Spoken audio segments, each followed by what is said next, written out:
Sophie Royer, 38 ans, artiste en art visuel. Mon entreprise a commencé il y a quelques mois. Ça a été un concours de circonstances, une opportunité que j'y ai vue. J'ai été mis en nomination pour le Gala d'Azibao. Et les personnes qui m'avaient mis en nomination, j'ai voulu les remercier, alors j'ai fait des petites boucles d'oreilles avec ma robe rouge parce que ma démarche artistique s'articule autour de la femme, autour de la robe rouge. Alors, je les ai fait des petites boucles d'oreilles pour les remercier et j'ai mis ça sur Facebook parce que je suis quand même active dans les réseaux sociaux. Et tout d'un coup, ça l'a fait boule de neige. J'ai eu plein de gens qui en voulaient. Et là, j'ai vu une opportunité de lancer ma petite entreprise comme ça. J'ai commencé par les boucles d'oreilles. J'ai vraiment exploité ça au maximum et je continue. Faire beaucoup aussi de réaliser des commandes spéciales, les gens qui voulaient avoir des choses en particulier pour des personnes, pour des cadeaux sous des thèmes différents. J'ai gardé ma robe rouge toujours, c'est ce qui est le plus important, tout ce qui était en rouge. Et j'ai aussi mes tableaux que je continue. Pour moi, avoir la fibre entrepreneuriale, c'est tout d'abord la passion. Pour moi, là, ce qui m'anime, c'est ma passion. De ne pas avoir peur de foncer, de ne pas avoir peur justement de vivre sa passion, d'être créatif puis d'être opportuniste quand une occasion se présente.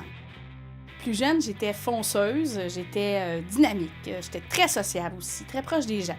Mes parents étaient aussi des gens très entreprenants et entrepreneurs. Alors, toute ma famille, on est des entreprenants.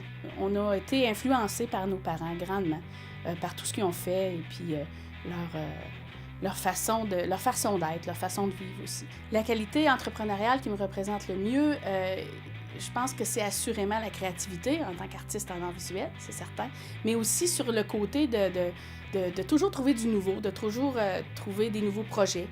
Mon but à moi, quand j'ai décidé de foncer là-dedans, ça a été surtout de faire partager aux gens ma démarche artistique, là, mes robes rouges, tout ça, et je voyais, puis d'être proche des gens. Je voulais rendre mon art accessible aux gens.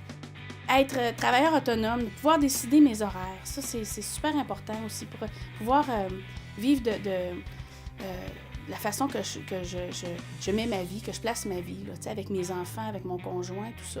Alors, concilier travail-famille, c'est moi qui le décide. Ça, j'ai trouvé ça, je trouve ça très, très, très, très important pour moi. Je crois que pour être un bon entrepreneur, il faut être polyvalent dans tout. Mais aussi, des fois, on a des lacunes. On a des parties, pas des lacunes, on a des côtés du travail où on est moins habile. Donc, il faut aller voir des gens qui sont qualifiés pour ça. Pour ma part, les 3 qualités, je pourrais dire mon top 3 des qualités entrepreneuriales, la créativité, l'autonomie et la confiance en soi, assurément. Si tu as un talent, exploite-le. Si tu as une passion, vis-la, fonce, aie confiance en toi, vis ce que tu es.